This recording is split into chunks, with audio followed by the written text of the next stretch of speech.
Howdy, folks. Welcome back to the podcast. Today, we get to answer some more of your questions, and oftentimes these episodes turn into our favorite episodes because we get to hear what you're thinking, some of the concepts you're throwing around your household and the conversations you're having with your spouse, and then we get to have those conversations here in real time. So we're looking forward to this. And once again, Katie hasn't really previewed all the questions she's going to ask me, nor have I previewed the questions I'm going to ask her. Or, you know what I'm saying? Like the other person doesn't know the questions that they're going to be asked. Oh, yeah. And I didn't know I was specifically even asking you questions. I was just going to ask someone the questions. Oh, got it. Oh, that makes sense. So you're just asking anybody and then you'll answer it. This is really unscripted. Yeah. Yeah, I can phrase them, so I'm asking them to you. That totally works. Okay, I don't think there's a wrong way to phrase them. So just do it how you were planning on it. Folks, we do want to thank you so much for supporting this podcast through ratings and reviews, or if you watch on YouTube, for subscribing or liking the video or commenting below. That, again, gives us so many ideas. When we get to see conversations happening in the comment feed, that's so great. And also, for those of you that have gone to iTunes and left a rating or a review, that's how we've been able to grow this podcast, and it's how it's reached more people, and that encourages Katie and myself, and hopefully it's encouraging more families around the world, because Katie and I are becoming more and more convinced that God's design for the family is pretty awesome and very special. And yet we know for a fact that it is under attack. So if we can in some small way encourage families, we want to do that. We love being encouraged. We want to continue growing our family. So we're grateful that you're a part of this journey with us. Anyways, let's get going. The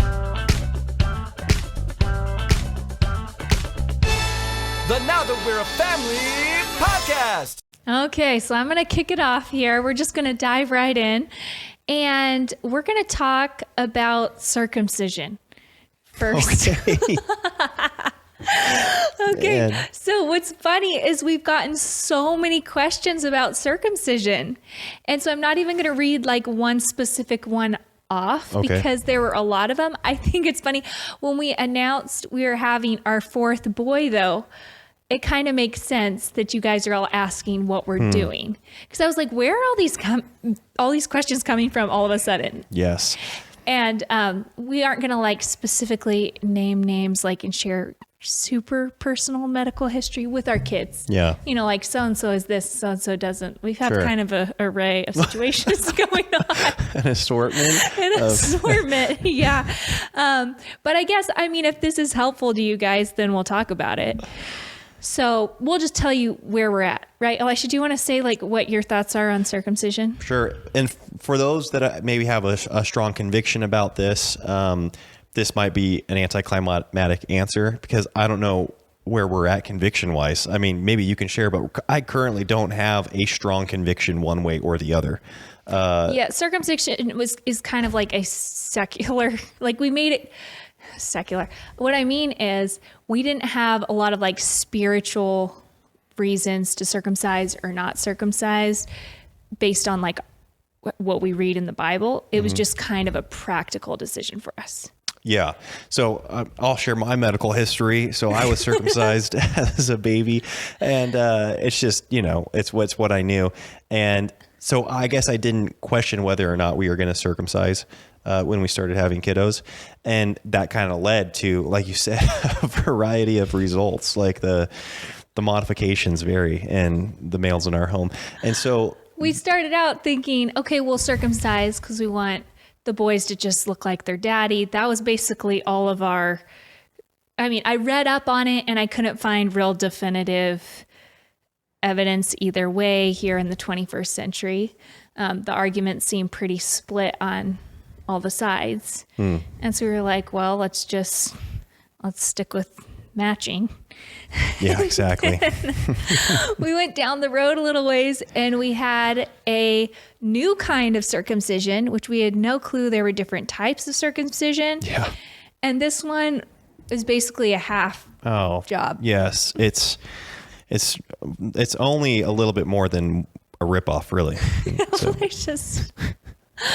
So anyways, so then we have this child with the circumcision that is totally different than the other boys. And we're like, okay, well, at this point, I'm sick of taking these little boys to the doctor and hearing them scream. Yeah. And I'm just like, you know what? We've got an assortment at this point. They aren't all going to match. So why don't we just stop circumcising from here on out? Really? That's where you're currently at. We haven't talked about this. No, this is where I was. Oh. This is where I was. And I felt like very confident, like there's no point in this anymore. We have modern showers and cleanliness protocols, and like we don't need to worry about this. That's kind of where I was at. Let's stop going through the trauma with these little babies. And then the child that had the unique circumcision job kept getting infected You're right. over and over and over. And it wasn't like we weren't changing his diaper or anything like that. He would have a dirty diaper at a nap and then wake up and have this flaming infection. And that really freaked me out. Yes. And so it's just been a lot higher maintenance situation for us.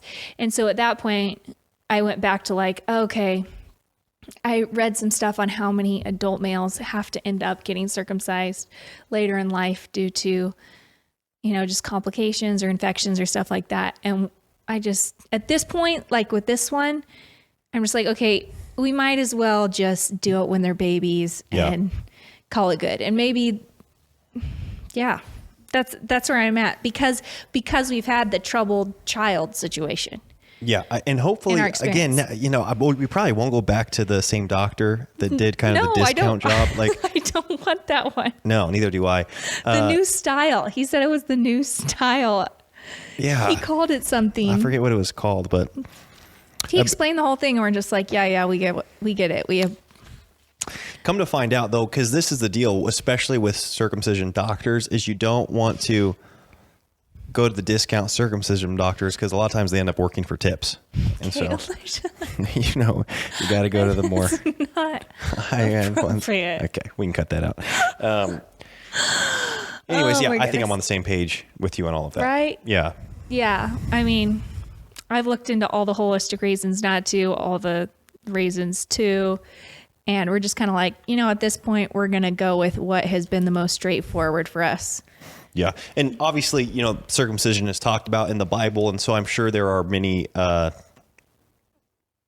convictions or, you know, viewpoints on this that are more based in biblical concepts. But as far as we can tell, the Bible doesn't, as Christians in Christ, there is neither circumcision nor uncircumcision. So I don't know, you know, and the benefits, I don't know. So, yeah. I think it was for cleanliness. Well, you were set apart as a Jew, right? Yeah. So you were set apart. It was that covenantal mark, which is awesome. And then also there were cleanliness reasons. Yes. Back in the day. But so anyways, that's just kind of like our experience with circumcision. But it does seem like when Gentiles were saved and I forget who was like pressuring them to get circumcised, Paul was like, "Hey, just give them a break. They're fine. You know, like don't." Yeah, well, when you're not under the old law anymore. Yeah. I wasn't going to get into all of that, but yeah, well, we don't. I haven't thought that much about it. I don't want to have like a biblical debate over this right now. Okay, I'm going to ask you a question, Katie. Okay. How has your home life changed since decreasing your online work? Well, I don't know. That might be a good question to ask you, actually. Well, it might be, but first I'm asking it to you. Okay. I was joking with Elisha about this, and I was like, well, I just have my kids do a lot more school because now I'm like, you're going to achieve this greatness in you. But no, I love everything I get to do. Basically, work was a creative outlet for me. It was intellectually stimulating. It was achievement based. Those are all the things I loved about work, you know, and it's funny because we were on a podcast recently and Elisha mentioned that I don't work very much anymore. And the gal said, well, she does work. She does work in the home, you know, and it was sweet of her to clarify that. But it was funny because I really don't see homemaking as work. It takes a lot of effort and it can make you tired and stuff like that. But it's not the emotional drain or the like deadline drain that work is, I guess. And so I really enjoy it. I view it as a hobby that I get to get better and better and better at. And I find a lot of fulfillment there. So like, I love cooking now. And it turns out that I think I didn't like it before because I was working and then it was like, great, everyone's hungry and I don't have any food. But now when I get to put in creativity and effort and kind of go through a more slow food approach instead of what's the fastest thing I can possibly pull together right now, there's a lot of creativity in that. There's a lot of fulfillment in that. And with the kids' academics coming up with, they're little right now, but thinking ahead to the future and then working backwards and thinking, okay, this is where I want them to be. How do I get them there? How do I keep them excited? How do we work through these concepts? I love that. Super intellectually stimulating for me. And again, all my like little projects around the house, basically where I used to have a lot of lists for what I needed to do for work. I just have lists for a lot of projects that we do in our home. And I feel very like my achievement metrics in my brain or whatever are being met when I'm crossing off those lists. So I don't know. I really enjoy it. Wow. I feel like you've cracked the code. You've got like all the fulfillment with none of the stress is how you're making it sound. Yeah. I truly feel that way because it's more forgiving. I mean, obviously there are stressful moments, especially like when you have a newborn and stuff like that. I'm anticipating some of this is going to change because you have a baby that does have demands on you. Like, I need to eat right now or something like that. Like the witching hour comes or whatever. And that's kind of a stressful time. So there are seasons like that, but I feel like for the last year, I've been in a season where it's been just very fun. Wow. Good for you. Yeah. From my perspective, you have always kept the home so great. It's been such a spot of inspiration and rest and rejuvenation. And you've always provided such great meals for the family. And if anything, it just seems like, so that hasn't changed. Like that was never not there when you were working online. And no, I mean, that's Elisha choosing to be gracious. No, it's always been great. I think you've only improved like your quality with like cooking and ingredients and stuff like that. But it seems like the energy that maybe you were once putting into business and working, you're just now pouring into homeschooling. I feel like that's where the biggest time shift has gone. Yeah, the biggest time shift has been towards the kiddos' education. Yeah. And then I would say food. I put a lot more thought and time and effort into food now. Yeah, and I'd be lying to say that it hasn't improved tremendously. It is nuts. Katie and I were just talking about this because I used to hear people say like, oh, date nights are fun, but it's tough because there's no restaurants that, like have good meals. And I was like, what are you talking about? Like there's tons of restaurants that have good meals. But after the last like 6 to 8 months of like your cooking, which has been off the charts, tasty and quality, I'm starting to see like it's more anticlimactic now when we like go out on a date and we try to find a restaurant that's really, fun and exciting.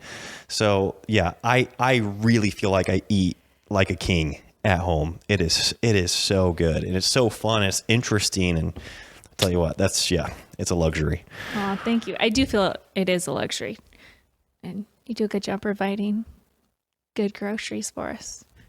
Starts there. It's a worthy thing to put money towards. Okay, so let me see here. It was my turn to ask a question here. I had one that I wanted to talk about, but I'm not sure if it's like I would. You want me to just keep going then? Like, are you going to keep stumbling around with your words? Okay, someone asked here how to manage the gift givers. We have so many toys and clothes gifted to us. We're grateful for family's generosity, but both sides are overwhelmingly gift heavy. And then someone else asked up here, what do parents and family get your kids for birthday and Christmas gifts if they aren't getting them toys and graphic clothing? What do you say? No, what would you say?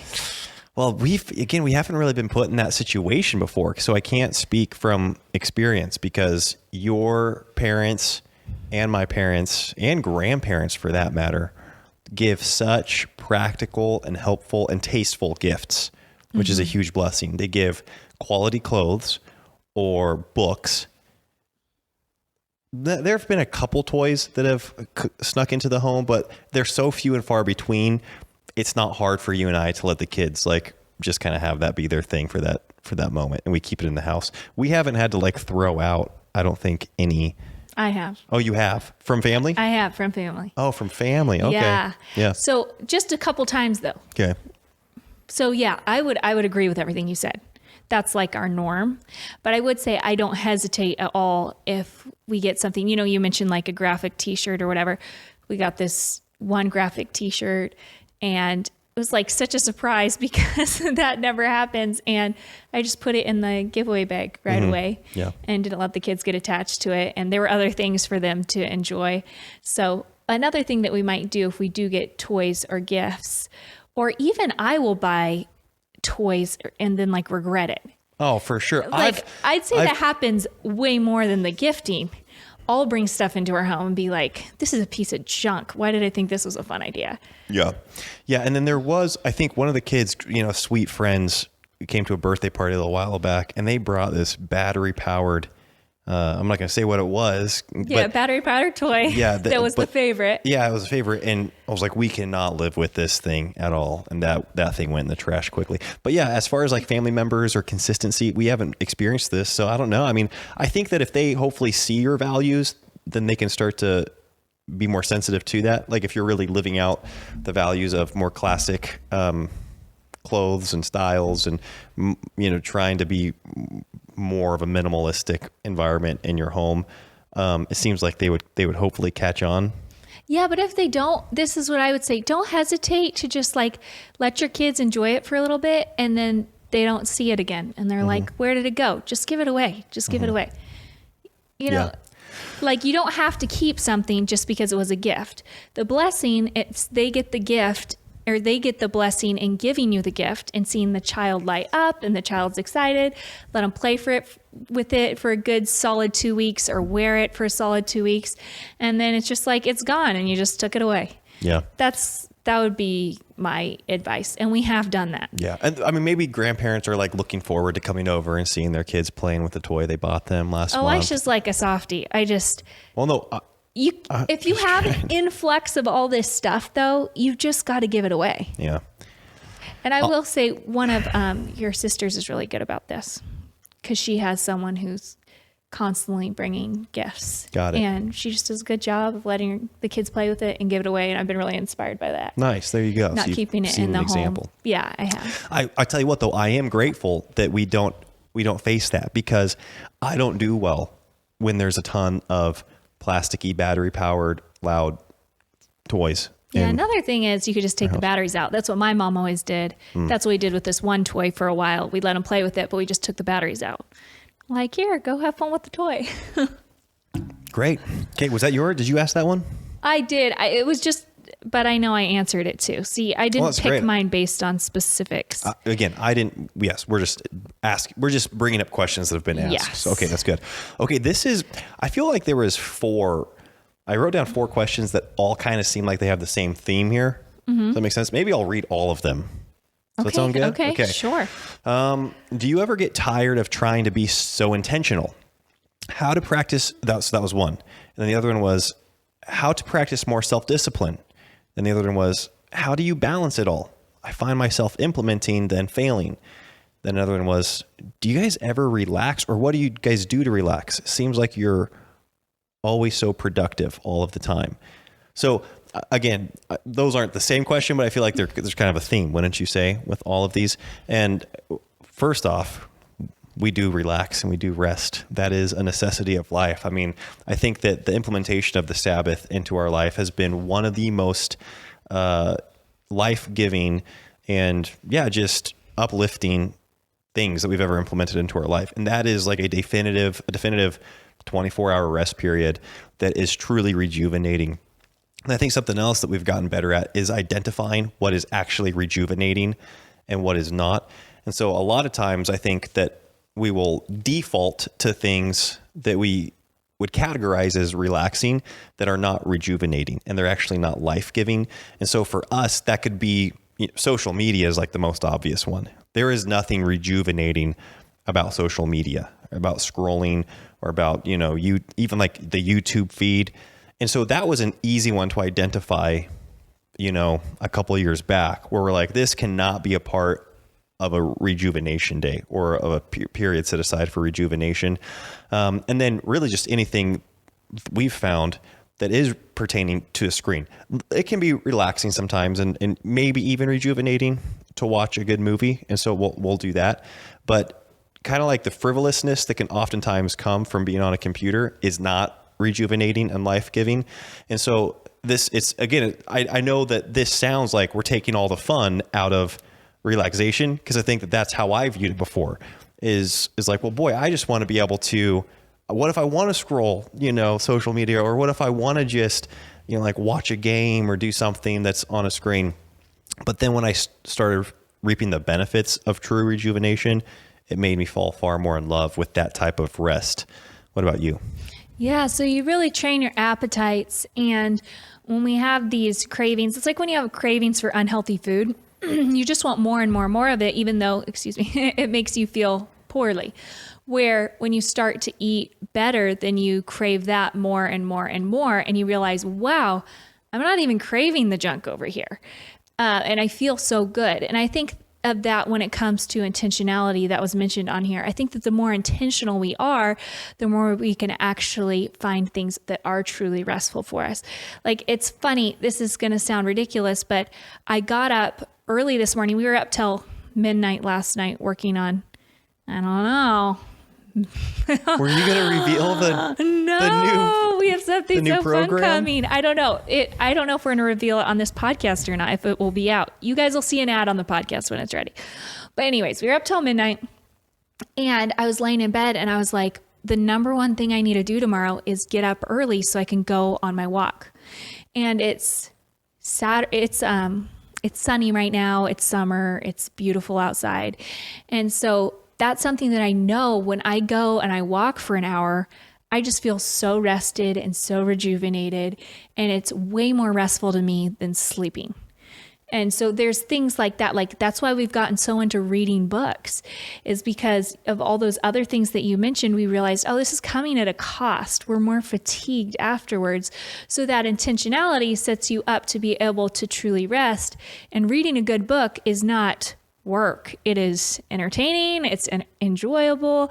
Elisha actually got me a free day the other day for Mother's Day, which is so sweet. He booked a hotel and I got to spend the whole day there. So yes, sometimes I'm a gluttony. I'm a glutton when it comes to rest. And the whole day, like, I didn't watch anything. I didn't turn on my computer. I just read. I got some good books at a bookstore. I walked, I worked out, and I wrote, because I know those are the things that just I love to do.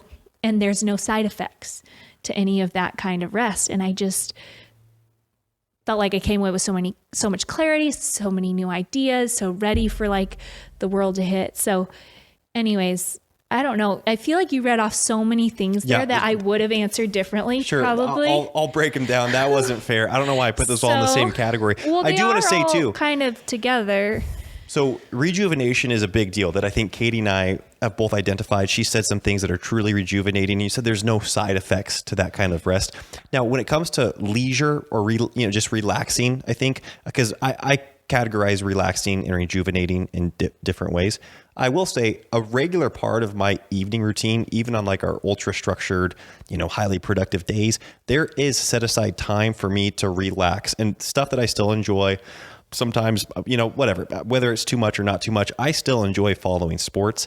And so I've designated a time in the evening, usually while I'm prepping my next day. I'll be out prepping my quiet time space or getting my clothes out. And I'm usually listening to like sports recap, like sports talk, like podcasts, or watching highlights from that day's games or something like that. And so, I don't watch whole games hardly ever. That's like a fun treat where I'll actually watch a game. But I definitely in the evening have time where I'm spending 20 or 30 minutes, watching sports highlights or listening to a recap of what happened that day. And so I don't want to act like I never do, leisure type things that are just kind of like self-serving in that way or not productive, because I do that all the time. And I would say, like, as a general rule, in the evenings when Elisha does that, I go to shower, I turn on a YouTube video from some of my favorite YouTubers or a podcast, and I watch it while I'm in the shower. And that's really a fun thing for me to do too. So it's not like I never watch any media or anything either. I don't want to set that expectation. Yeah. And, yeah, so that's some stuff we do to relax. And then, like you said, you and I both enjoy going to bed early enough to watch a good movie. Like, especially on Saturday nights, that's kind of like a thing that we do. Yeah, I would say to watch a good movie. It's so, that has become so much more rare for us though, because we can't find good movies. So I like when people recommend a movie and they're like, oh, let's watch that. Movie recommendations, drop them Exactly. drop them down below, drop them in the comments. So I'd say, like, we have gone through seasons where it's like, oh, you find a show or something like that and it's fun to follow along for a while. But I'm at a point in my life, and I have been for a while, where I would rather go to bed at 8:30 so I can get up at 5:30. Yes. Or I would rather read, which unwinds you way quicker. So you unwind in like 15 minutes and are ready to go to bed instead of a 2-hour movie. Yes. Or, you know what I mean? Like, a movie's a fun treat, but it's maybe like once every couple weeks for us right now. I'd say so. And again, And sometimes I don't enjoy it as much as I would have if I'd just gone to bed. and we both sometimes will really feel like a movie, and Yeah. we'll start looking, and we both know within like 2 or 3 minutes of looking that they're like, nah, if we haven't found one or we don't know what we're looking for, we're not going to go down this route anymore. So we're usually like really pumped about the movie Yeah. that we're watching, like we've been wanting to do it. And I don't know. And there's been some good ones, I think, recently. Oh, yeah. Like there's, Every once in a while, a blind squirrel finds a nut. Yeah, well, we're And we not doing enjoy it it. blindly. I feel like it'll be, advertised for months to come, and we'll be like, oh, we're excited to watch that. Yes. Or it'll be recommended, Yeah. something like that. But I will say, we Okay. go to bed pretty early now. And that's a big thing. When you aren't coming up with something to do in your evenings, I love trading our evening time of like wasted time of like 2 to 3 hours and trading that for morning time of 2 to 3 hours. Amen. Like, that is life changing. It is. I love what I do in the mornings. And in the evenings, maybe it's great. We have a fun time. And maybe it's like, wow, I don't feel great. And now I'm going to bed late. So Same. Yeah, if we can be in bed at 8:30, oh, that is so great. And then we've both got a good book, that we can just like read until we get tired, or we can chat, or we can, get distracted with hey, others. Elisha, just keep, No, every keep part of going. life is better when we go to bed earlier. Like, Yeah. I think. Okay. Should I read some of these other ones? yeah, sure. Okay, how do you practice more self-discipline? And then this other one was, do you ever get tired of being so intentional? No, I think that the more intentional we get, the more I love it. I mean, intention is just like doing what you've actually thought about doing. So intention is basically sitting here in the moment and objectively thinking, this is going to serve my life. This is who I want to be. This is what fuels me, instead of reacting in the moment. And so all the things that you're intentional about are like things you enjoy or core values or things that serve you. And so the more that you're able to implement that into your life, the more fulfilling and rewarding life is, in my opinion, instead of being bounced around by like, I guess I'll do this now. I guess I'll do this now. I guess I'll do this now. I'm not bound to the intentions because I can change them. So if I'm like, this intention is not serving me or our family, then we get rid of it. But most things that we come up with intentionally are things that we really enjoy and love. And they're the things that add all the value to our lives. Amen. I 100% agree. And I think when I used to think about intentionality or a structured life, I always equated that to being a life that lacked spontaneity or lacked freedom. And it's quite the opposite. The more structure and intentionality you have in your life, the more freedom's created in the areas you want freedom. And sometimes it might not look inspirational when you see somebody else that's got a structured life because their ideals are different than yours. And so it probably will look different, or it probably won't look as appealing when you're like, oh, that's what a structured life looks like, or that's what an intentional life looks like. I don't want that. But then when you're able to customize your intentional life or your structured life, you're like, no way. I get to do all these things that are so life-giving and rewarding and fun and impactful. That's great. I've got more and more freedom. And I think a good analogy is you know, we aren't the best budget people here to to speak to, but we've gone through seasons of being pretty good at budgeting, when we've really wanted to be on the same page. And I was blown away with how fun spending money is when you are on a very dialed in budget. When you've got money allotted for something, how much freedom there is in that. When you go out to dinner, like, no way, we, saved $22. This is designated for our date night. It's a blast spending that guilt-free. And I feel that way just about our days. Like I mentioned, being able to listen to sports or watch sports highlights for 20 minutes every night. That is so rewarding because I've planned on it. Like I've structured that into my life rather than kind of having a guilty conscience and being like, oh, should I pull up YouTube in the middle of the afternoon or check the scores on ESPN? Like, is that a good use of time?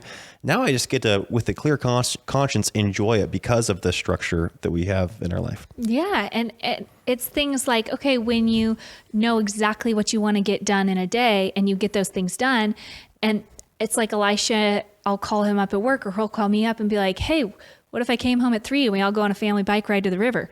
It's like, yes, great. Because again, there's no like monkey hanging on your back. You've done it all. So it makes rest a lot more restful. And I don't know. I like it. We're actually pretty spontaneous. Yeah, but we have certain things that are non-negotiables within that. Yeah, exactly. And they're usually like end caps to the week. Exactly. It's the beginnings and ends of things. I would say that's where we're less spontaneous. Spontaneous, yeah. Yeah, wow. So like the beginning of a week, we kick off our weeks kind of the same way with the way we plan. The end of our weeks, we end with a Sabbath rest.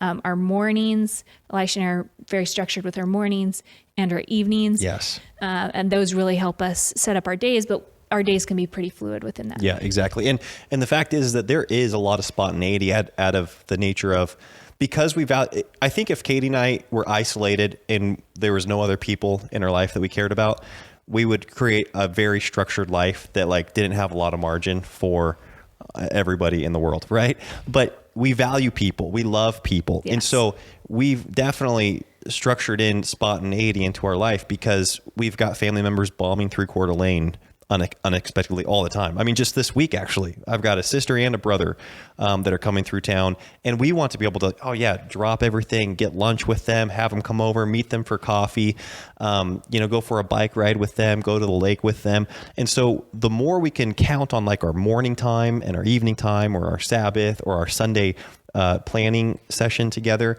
the easier it is to know when you can say yes to those people coming through town or doing something spontaneously. Yeah.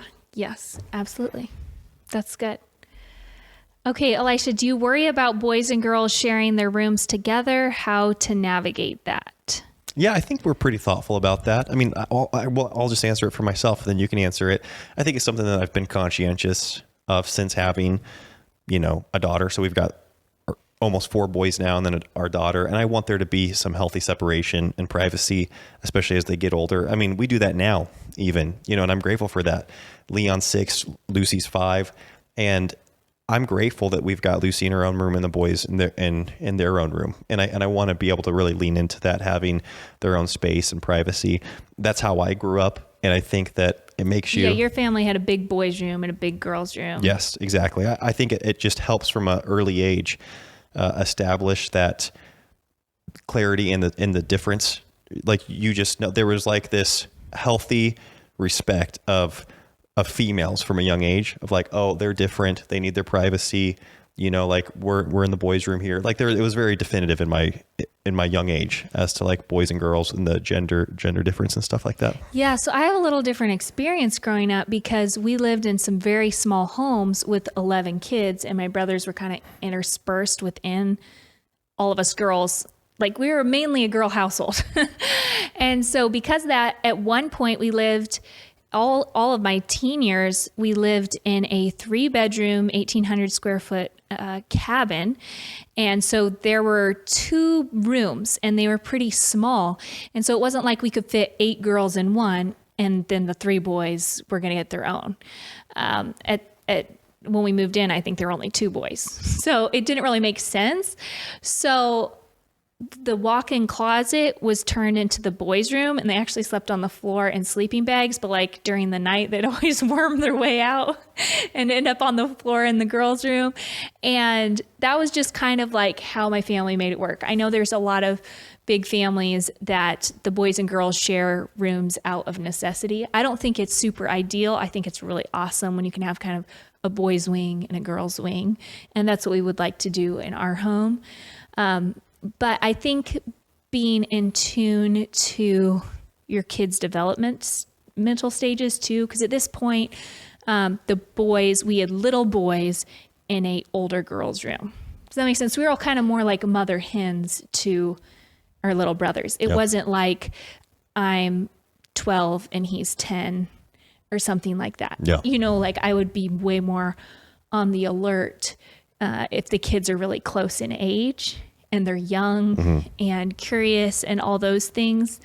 That would be a situation I'd be pretty wary of. Yeah. Because I mean, you hear kids all the time. You hear them behind closed doors. You're like, okay, you be the mommy, I be the daddy. You're kind of like, okay, let's keep the door open here. Like you guys come out here and play. And again, I think the majority of the time it's innocent, it's fun, and like they move on with their lives. After playing mommy and daddy. But no kid is beyond being curious about the opposite sex. Exactly. Like I just period. And I don't think. Yeah, exactly. Like, and so I'm expecting my kids to be healthy, have healthy, a healthy perspective on sexuality and of marriage and of whatever, the male body and the female body. I want them to have healthy perspectives on those things. And yet I also know that, foolishness is bound up in the heart of a child. And so you're like, okay, this is baked into the equation with most kids where there's just this curiosity that is kind of foolish, and it can lead to some inappropriate things. Yeah. So so that's anyways. I do think it's ideal to have them in separate rooms. Definitely. Yeah. Okay. Do you think, they're asking our opinion, do you think the public should see you as you see yourself, and to what extent? Do you think the public should see you how you see yourself? Yeah, like how much of our life should we share or not share? What do you think? That is really interesting. I don't know. The way it's phrased is like just throwing me for a loop here. So like, do we think those who watch us online should see us how we live our lives? I think that's what they're asking. Like maybe like the Truman Show. Yeah. No. I mean, I think I don't know. Maybe they're asking like, do you think you should be raw? Like, should you share the good, the bad, and the ugly, like everything, air the dirty laundry? I don't know. Maybe that's how I took it. Yeah, I think you're always going to like see yourself differently than public perception of you, because that's just. And we were talking about that on the way over here. There's so many things that you just have to let go when it comes to perception and be like, you know what, over time, this is going to all play out. And we know where we're at. We know where we're headed. And sometimes it's not worth trying to control the perception. Sure. I guess sometimes it is, but sometimes it's just kind of like, you know what, time's gonna tell.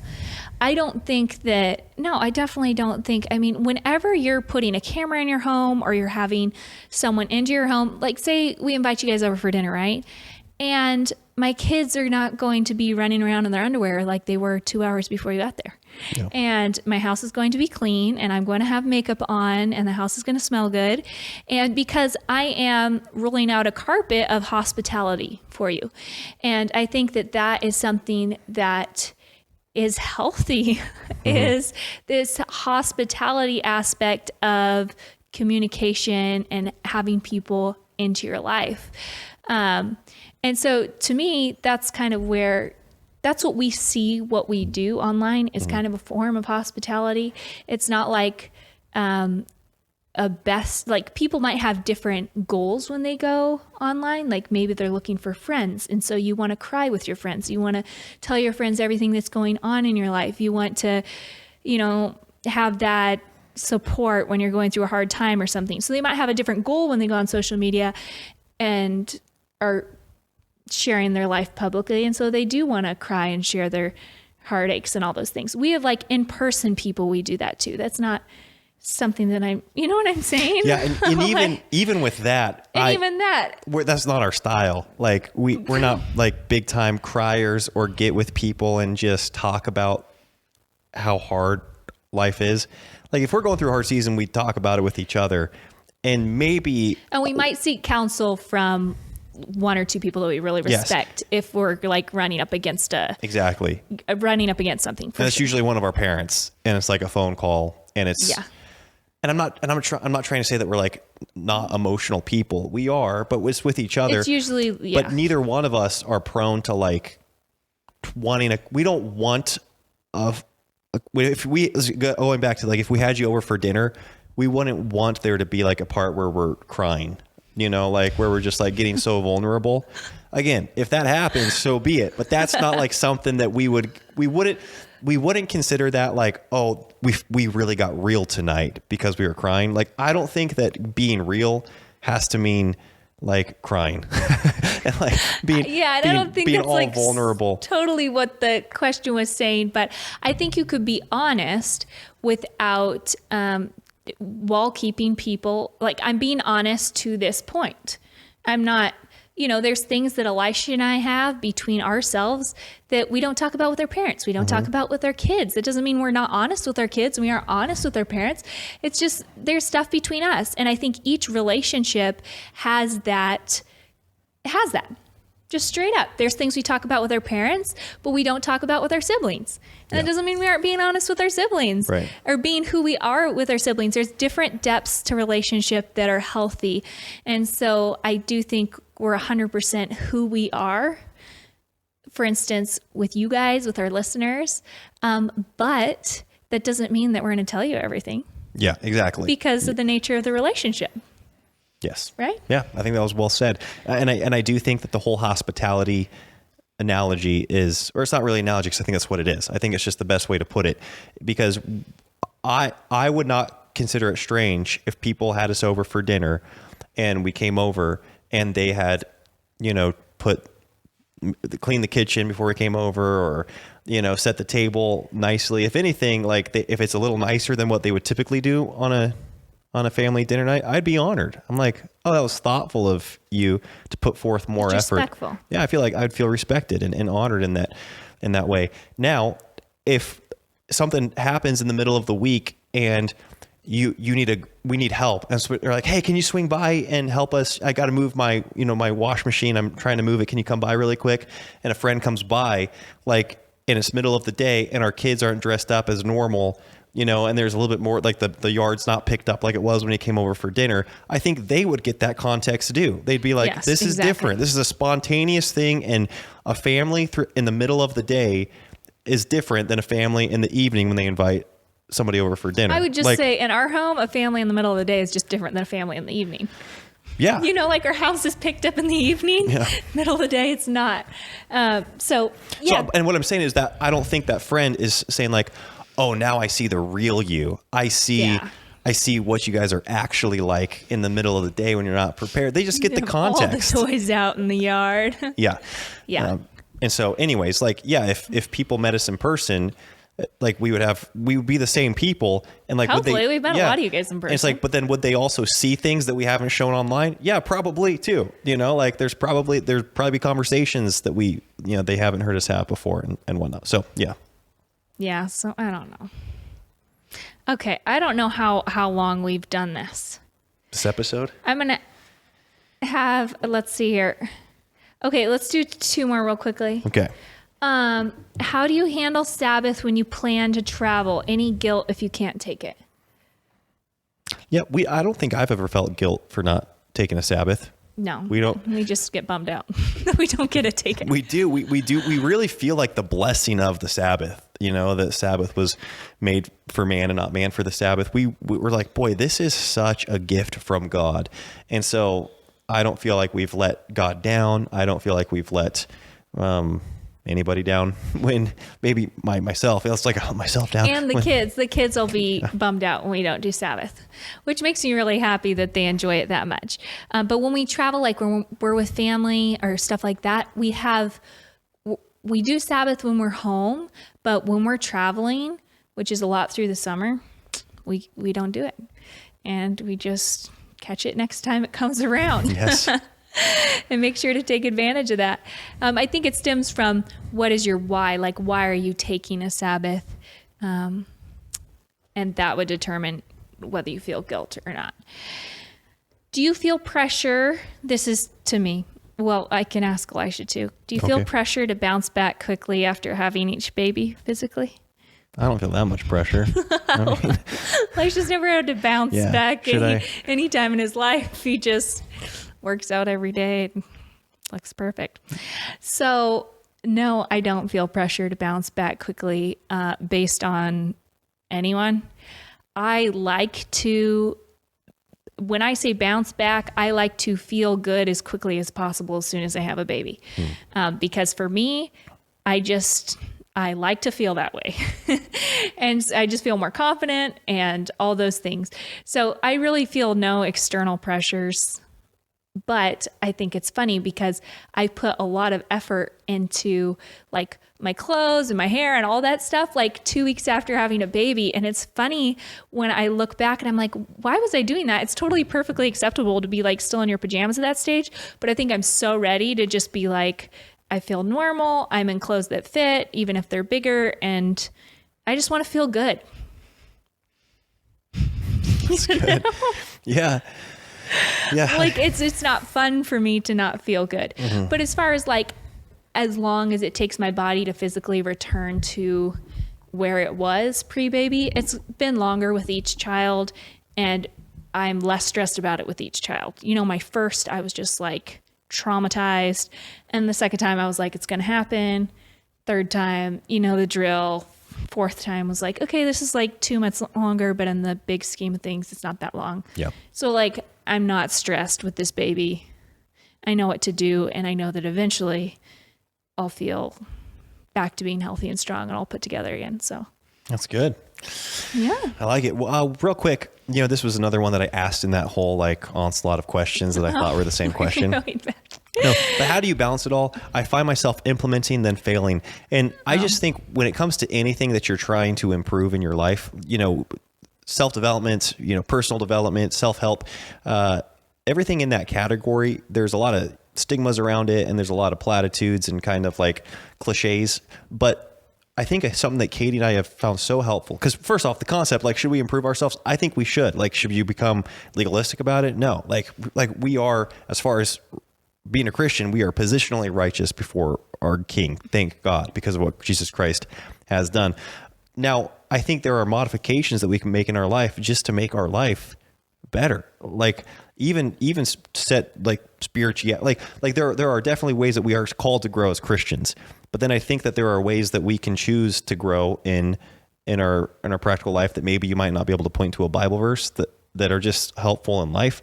And the problem then becomes not always hitting your ideal. And this is a reality in life, is you've got an ideal and you're like, oh boy, if I could dial in my morning routine, like if that sounds so great, going to bed at 8:30 and waking up at 5:30 every day, going for a walk, reading the Bible, that sounds so refreshing. And it's a good ideal. And you try to implement that. And what happens almost every time is you fail to hit it to perfection, right? Every time.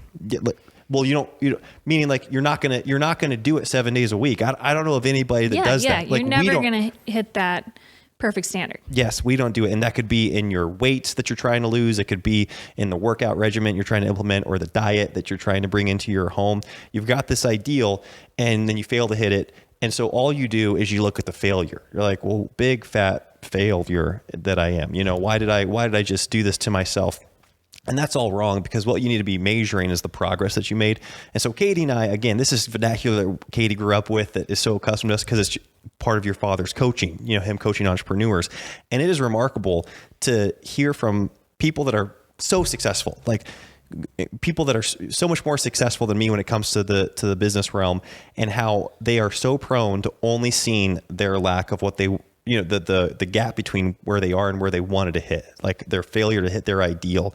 And the true skill in growth is learning to measure your progress and look back and measure the growth that has occurred in your home. And so using the example of a miracle morning, and you're like, boy, I try to implement, but then I fail, is it's like, you've got to measure progress. Like maybe you didn't even get up one time when you set your alarm for 5:30, but you realize that you planned your day all those days the night before. Does that make sense? Like that was improvement. Like you had your workout clothes out, or you got your glass of water ready to drink the next morning. There is a win that you can identify. And then in looking at that, you're then able to implement more things and measure the progress with that. And I think we do that constantly in every area of our life. We did that when we implemented Sabbath. Like if we said, okay, we're going to implement Sabbath this year. This is, what was it, 2021 that we implemented that, or 20? Yeah. Mm-hmm. And we probably missed our first Sabbath. Like, I think it was 2022. Last year was our first full year. Yeah. We probably missed our first Sabbath. Who knows? Maybe a few weeks into the year. I can't remember. Yeah, I can't remember. I think it was like 3 months in. The point is that we are far from perfect. We did not bat 1,000 with our Sabbath. And yet that was the most, like, we view that as a win. And when you're able to train your brain to measure progress versus perfection, the lack thereof, then that keeps you actually on the path of self-improvement or self-development, or whatever you want to call it. Yeah. So my dad coaches for a program called Strategic Coach, and they have this whole theory on the gap. Actually, a good book to look up might be The Gap and the Gain, where it explains this, because it takes a lot of training in your brain. And Elisha goes to Strategic Coach every quarter for business coaching. And it's so funny how we'll see over 3 months, you start to be like, I know I'm in the gap. I know I'm in the gap. And it's just this place where you're measuring where you want to be. And the reason is, the thing is, you're never going to be where you want to be, because that keeps moving out in front of you. Even when you think you've achieved what you set out to achieve, it doesn't feel like that, because the goal keeps moving in front of you. So regardless of how much you progress, if you don't learn how to measure and look back and see how far you've come from, you will always remain in that gap, because you're never going to arrive. And I think that that's something that's really important for us, is like you said, like looking back at 2020 and being like, wow, there are 52 weeks in a year. We had 41 Sabbaths. That's 41 more Sabbaths than we had in 2021. Yes. Like, praise the Lord. Yeah. What a gift that rest was. Yeah. And so just thinking of growth that way. And then also just realizing that there are seasons for certain things to grow, and we can't have everything on the front burner all at one time. So like if I look at my last year, it was like, okay, last fall I was very intentional with doing a ton of research with the kiddos' school and homeschooling and all those things. And then I kind of fall below that standard, but I maintain it for a while, and then say health is really big, and I'm making all these, quantum leaps in health stuff this spring, and then I fall a little bit below that standard and I'm maintaining it. You aren't arriving at perfection in all these things. The goal was just to get a little bit better, and then add that into your normal life, and then get a little bit better in something else and add that into your normal life. And now I'm revisiting homeschooling. Like there's seasons of maintenance, and then there's seasons of massive growth. And that's okay too. It's not like we're all just high level functioning in every area of our lives at all times. Yeah. And the reason that this is so crucial to train your brain to think this way is because it's actually what changes your behavior. If you don't look at the progress and take motivation from that or inspiration from that, then you'll quit doing the very thing that got you that progress in the first place, because you don't see any point in keeping it going. You're like, well, what's the point again in trying to have a morning, or what's the point again in trying to eat healthy? Like I failed.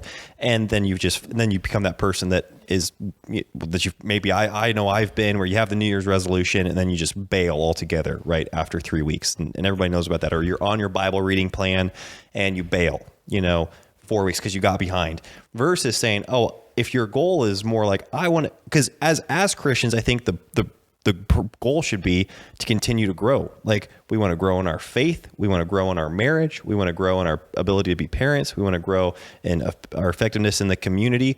So you kind of like start out knowing well, what's the destination? Like when we die and get to heaven, like that's, like that we're closer to the Lord than we ever were, before when we were younger.